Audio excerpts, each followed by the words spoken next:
தமிழரம் நேயர்களுக்கு வணக்கம். அரசியல் கட்சி தொடங்க இருப்பதாக அதிரடி அறிவிப்பு வெளியிட்ட நடிகர் விஜய் தன்னுடைய கொள்கைகள் என்ன அப்படிங்கிறத பின்னதாக சொல்வேன் என ஒரு 3 பக்கம் அளவிற்கு அறிக்கை வெளியிட்டிருக்கிறார். நடிகர் விஜய் அவர்களின் அரசியல் வருகை அவருக்கு பாதகமா சாதகமா, தமிழ்நாட்டு மக்கள் அதை எப்படி எடுத்துக்கொள்வார்கள் அப்படிங்கிறத இந்த வீடியோவில் நம்ம பார்க்கலாம். வாங்க நம்ம நிகழ்ச்சிக்கு போகலாம்.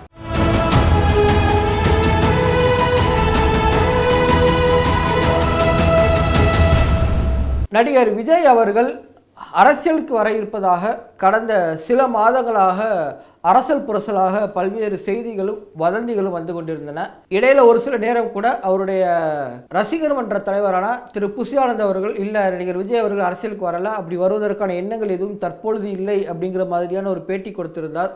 ஆனாலும் நடிகர் விஜய் அவர்கள் தொடர்ச்சியாக அவருடைய ரசிகர்களை சந்திப்பது அதற்கு முன்னர் இல்லாத வகையில் ஒரு குறிப்பிட்ட கால இடைவெளிக்கு மத்தியில் தொடர்ச்சியாக ரசிகர்களை சந்திப்பது, ரசிகர் மன்ற நிர்வாகிகளை சந்திப்பது, அதற்கப்புறமாக வெள்ளத்தால் பாதிக்கப்பட்ட மக்களுக்கு நிவாரண உதவி வழங்கியது, கடந்த ஆண்டு 10-12ஆம் வகுப்பு பொதுத் தேர்வில் அதிக மதிப்பெண் எடுத்த மாணவ மாணவிகளுக்கு நிதி உதவி வழங்கியது என பல்வேறு சமூக நல செயல்பாடுகளில் ஈடுபட்டு கொண்டிருந்தார். அப்பொழுதே அவர் அரசியலுக்கு வரப்போகிறார் அப்படிங்கிற பேச்சு பல ஊடகங்களிலும் சமூக வலைதளங்களிலும் பேசுபொருளாக இருந்தது.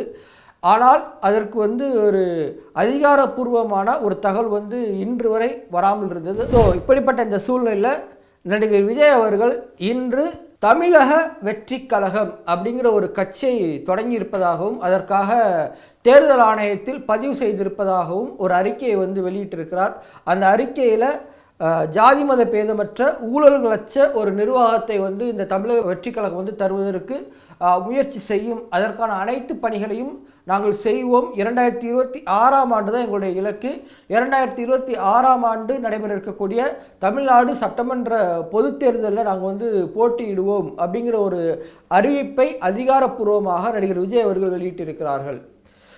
இதில் முதல் கேள்வியே ஒரு பெரிய ஒரு சர்ச்சை ஏற்படுத்தக்கூடிய அளவில் ஒன்று இருக்குது. அது என்ன அப்படின்னா, அவருடைய கட்சி பெயர் தமிழக வெற்றி கழகம். அதாவது உங்கள் எல்லாருக்குமே தெரியும், கடந்த அதாவது நடிகர் விஜய் அவர்கள் அவருடைய அறிக்கையில் என்ன சொல்லியிருக்காரு அப்படின்னா, நான் கடந்த பல ஆண்டுகளாகவே இந்த அரசியலை உன்னிப்பாக கவனித்து கொண்டிருக்கிறேன். என்னுடைய முன்னோர்கள், எடுத்துக்காட்டு எம்ஜிஆர் அவர்கள், அதுக்கப்புறமா ரஜினி, கமல், விஜயகாந்த், பாக்யராஜ், டி ராஜேந்தர், இப்படி பல நடிகர்கள் அரசியல் கட்சி தொடங்கி அவர்களெல்லாம் எப்படி பயணித்தார்கள், எங்கு வெற்றி பெற்றார்கள், எங்கு தோல்வி அடைந்தார்கள் அப்படி சொல்லிட்டு எல்லாத்தையும் உன்னிப்பாக கவனித்திருக்கிறேன். அந்த அடிப்படையில் அதிலிருந்து பாடம் கற்றுக்கொண்டு ஆழ்ந்த சிந்தனைக்கு பிறகு ஒரு நீண்ட கால ஒரு சிந்தனைக்கு பிறகு நான் இப்பொழுது இந்த முடிவு எடுத்திருக்கிறேன். அதற்கு எனது மனநிலையும் நான் தயார் செய்து கொண்டேன் அப்படிங்கிற மாதிரியான கருத்தை அந்த அறிக்கையில் தெரிவித்திருக்கிறார். அப்படி தெரிவித்த அந்த விஜய் அவர்கள் தன்னுடைய கட்சி பெயரில் தமிழக வெற்றி கழகம் அப்படிங்கிற ஒரு பெயரை வைத்திருக்கிறார். உலக தமிழர்களை ஒரே இடத்தில் சந்திக்க வேண்டுமா? உங்களை அன்புடன் அழைக்கிறது தி ரைஸ் அமைப்பின் 13வது உலக தமிழர்கள் மற்றும் திறனாளர்கள் மாநாடு. நடைபெறும் நாள் ஜூன் 7 முதல் 9 வரை 2024 சுவிட்சர்லாந்து நாட்டில் உலக புகழ்பெற்ற டாவோஸ் காங்கிரஸ் சென்டரில். இன்றே பதிவு செய்வீர். www.tamilrise.org. தொடர்புக்கு 9150060032.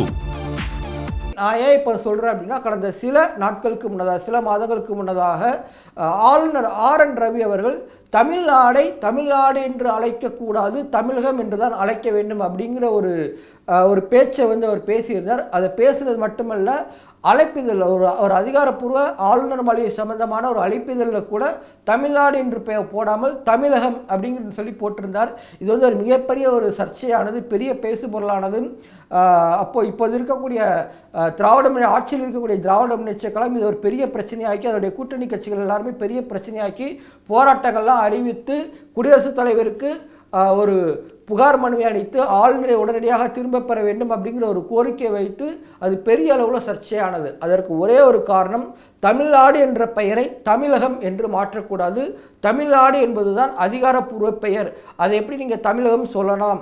தமிழகம் அப்படிங்கிறது பேச்சு வழக்கில் சொல்கிறது, ஆனால் அதிகாரப்பூர்வமாக சொல்வது தமிழ்நாடு தான், அதை தமிழகம் என்று சொல்லக்கூடாது அப்படிங்கிற ஒரு மிகப்பெரிய பெரிய சர்ச்சையும் ஒரு போராட்டங்களும் பெரிய பேசுபொருளாக ஆனது.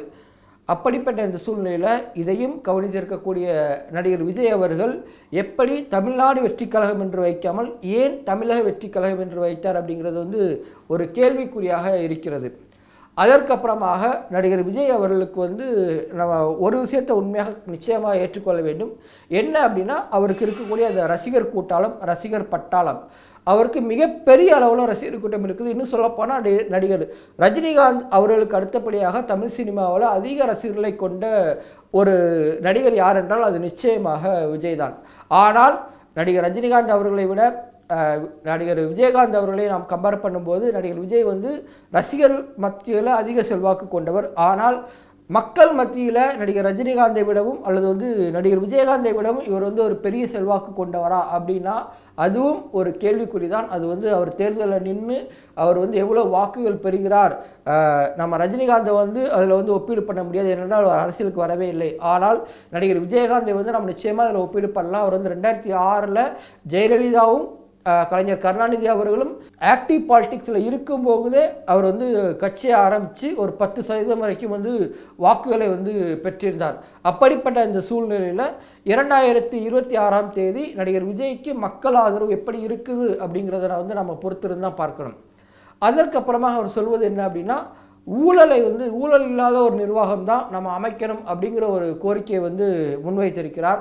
ஏற்கனவே அவர் இதற்கு முன்னதாக இந்த மாணவர்கள் மத்தியில் பேசும்போது சொல்லியிருந்தார், கடந்த ஆண்டு பேசும்போது சொல்லியிருந்தார், நீங்கள் எல்லாரும் உங்கள் வீட்டில் போய் சொல்லுங்கள், ஓட்டுக்கு காசு வாங்காமல் ஓட்டு போடுங்க.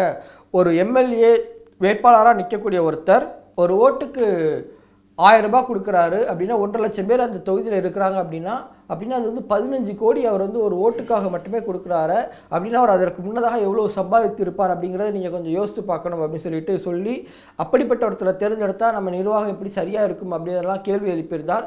இதையும் வந்து நடிகர் விஜய் அவர்கள் வழக்கமாக சொல்லக்கூடிய அதே ஊழலற்ற நிர்வாகம், அது வந்து எந்த கட்சியாக இருக்கலாம், இப்போது ஆளுகின்ற கட்சி, இதற்கு முன்னதாக ஆண்ட கட்சி, அல்லது வந்து நடிகர் கமலஹாசன் அவர்கள் தொடங்கிய மக்கள் நீதி மையம், அல்லது தேமுதிக, மதிமுக, விசிக, கம்யூனிஸ்ட், பாஜக, காங்கிரஸ், இவர் எல்லாருமே சொல்லக்கூடியது என்னவென்றால் ஊழல்கள் இல்லாத நிர்வாகத்தை வந்து நாங்கள் வந்து ஆட்சிக்கு வந்தால் அமைப்போம் அப்படிங்கிறது தான். இதைத்தான் வந்து அனைத்து அரசியல் கட்சிகளுமே, இந்தியாவில் இருக்கக்கூடிய ஆயிரக்கணக்கான அரசியல் கட்சிகள் சொல்கிற ஒரே முழக்கம் என்னவென்றால் ஊழல் இல்லாத நிர்வாகத்தை அமைப்போம் அப்படிங்கிறது. அதற்கு அடுத்தபடி அவர் சொல்வது ஜாதி மத பேதம் இல்லாத ஒரு அரசியலை வந்து முன்னெடுத்து செல்லணும் அப்படிங்கிறது.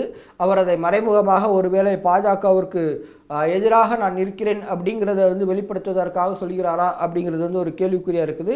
ஆனால் நிச்சயமாக விஜய் அவர்கள் வந்து ஒரு விஷயத்தை தெளிவாக புரிந்திருக்கிறார். அது என்ன அப்படின்னா, என்னுடைய எதிரிகள் யார் அப்படின்னா, ஒன்று திமுக, இன்னொன்று தமிழ்நாட்டில் இப்பொழுது வலுவாக வளர்ந்து கொண்டிருப்பதாக கூறப்படக்கூடிய பாஜக. என்னதான் இருந்தாலும் மத்தியில் அவர்கள் வந்து வலுவாக இருக்கிறார்கள். இவர்களுக்கு எதிராக தான் என்னுடைய அரசியல் இருக்கும் அப்படிங்கிறத வந்து நடிகர் விஜய் அவர்கள் இந்த ஒரு அறிக்கையின் மூலமாக தெளிவுபடுத்தியிருக்கிறார் அப்படின்னு நாம் பார்க்க வேண்டும். என்றால் ஊழலுக்கு எதிராக என்று அவர் கூறுவது வந்து வெளிப்படையாக சொல்ல வேண்டும் என்றால் நிச்சயமாக இதற்கு முன்பு ஆண்ட அதிமுக, திமுக கட்சிகளுக்கு எதிராக, அதே போல் ஜாதி மத பேதங்கள் இல்லாத அப்படின்னு சொன்னால் நிச்சயமாக பாமக, பாஜக போன்ற கட்சிகளுக்கு எதிராக அப்படிங்கிறத தான் நம்ம வந்து புரிந்து கொள்ள வேண்டும் என பல பத்திரிகையாளர்களும் அரசியல் விமர்சகர்களும் வந்து கருத்து தெரிவித்து கொண்டிருக்கிறார்கள்.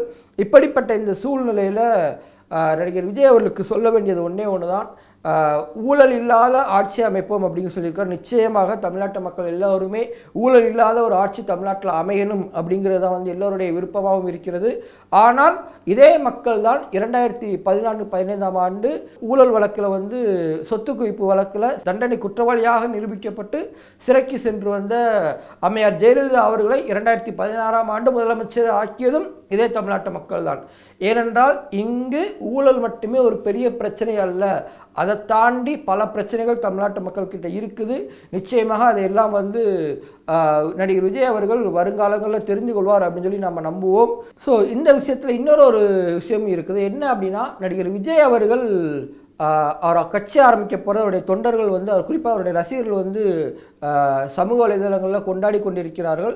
ஆனால் அதில் என்ன ஒரு பிரச்சனை அப்படின்னா, அவர் வந்து நடிகர் எம்ஜிஆர் அவர்களோடு நடிகர் விஜயை வந்து ஒப்பீடு செய்து எம்ஜிஆர் எப்படி அரசியலில் வெற்றி பெற்று நின்றாரோ அதே போல நடிகர் விஜயும் வெற்றி பெற்று நிற்பார் அப்படிங்கிற மாதிரியான ஒரு பிம்பத்தை வந்து கட்டமைக்க முற்படுகிறார்கள். ஆனால் அவருக்கு வந்து நம்ம சொல்லக்கூடியது என்ன அப்படின்னா, நடிகர் எம்ஜிஆர் இருக்கலாம், அரசியலில் வெற்றி பெற முடிந்த எம்ஜிஆரால் வெற்றி பெற முடிந்தது, ஆனால் சிவாஜி அவர்களால் வெற்றி பெற முடியவில்லை. அதையும் நாம் வந்து பார்க்க வேண்டியது இருக்கிறது. அதற்கு காரணம் என்ன அப்படின்னா, எம்ஜிஆர் அவர்கள் தனது திரைப்படங்களிலே வந்து தன்னுடைய அரசியல் கருத்துக்களை தொடர்ச்சியாக பேசிக்கொண்டிருந்தார். திராவிட முன்னேற்ற கழகத்தின் உறுப்பினராக இருந்தார், அதில் நிர்வாகியாக இருந்தார், அதில் வந்து தேர்தல் பிரச்சாரங்களில் ஈடுபட்டார். திரைப்படம் நடித்து கொண்டிருக்கும் போதே இதையெல்லாம் தன்னுடைய திரைப்படங்களில் வந்து அவர் வந்து வெளிப்படுத்தியிருந்தார். அதெல்லாம் வெற்றி படங்களாக மக்கள் ஏற்றுக்கொண்டார்கள். அதே போலவே இவரும் இருப்பார். அவர் வந்து எம்எல்ஏவாக இருந்தார், 2 முறை திமுக எம்எல்ஏவாக இருந்து அதன் பின்னர் தான் கலைஞர் கருணாநிதி அவருடன் ஏற்பட்ட கருத்து வேறுபாட்டினால அவர் வந்து ஒரு தனி கட்சி ஆரம்பித்து அதற்கப்புறமா ஆட்சியை பிடித்தார். அப்படிங்கிற பட்சத்தில் நடிகர் எம்ஜிஆர் அவர்களுக்கு வந்து ஒரு கட்சிங்கிறது எப்படி இயங்கும், அதனுடைய கட்டுமானம் எப்படி இருக்கும், அதனுடைய தொண்டர்கள் எப்படி இருப்பாங்க, எல்லாமே அவருக்கு தெரியும். இன்னும் சொல்லப்போனால் கலைஞர் மாதிரியான ஒரு ஜாம்பவானை வந்து நம்ம எதிர்கொள்ளணும் அப்படின்னா அது எளிதான காரியமா இல்லை அது கடினமான காரியமா எல்லாம் இல்லை அப்படிங்கிறது எல்லாத்தையும் சீர்தூக்கி பார்த்து தான் எம்ஜிஆர் அவர்கள் வந்து தனி கட்சி தொடங்கி அதற்கப்புறமாக அது மக்கள் ஆதரவோடு வெற்றி பெற்றார். ஒருவேளை விஜய் அவர்கள் வந்து எம்ஜிஆருக்கு மக்கள் ஆதரவு கொடுத்தது போல நமக்கும் கொடுத்துருவாங்க, நமக்கு வந்து மக்கள் எல்லாருக்கும் தெரியும், நம்ம இத்தனை ஆண்டுகள் படம் நடித்திருக்கிறோம், ஒரு உச்ச கட்டத்தில் இருக்கிறோம் நடிப்பில், இன்னும் சொல்லப்போனால் அடுத்த சூப்பர் ஸ்டாரே விஜய் தான் அப்படின்னு சொல்லக்கூடிய இடத்துல நான் இருக்கிறேன், அதனால் எல்லாரும் நமக்கு ஓட்டு போடுவாங்க அப்படின்னு சொல்லி நடிகர் விஜய் நினைத்தார்கள் என்றால் நிச்சயமாக அப்படி நடக்காது. ஏனென்றால் 1967, 70களில் இருந்த தமிழ்நாட்டு மக்கள் இப்பொழுது இல்லை. இப்போ இருக்கிறவங்க எல்லாருமே அதிகமாக படித்தவங்க.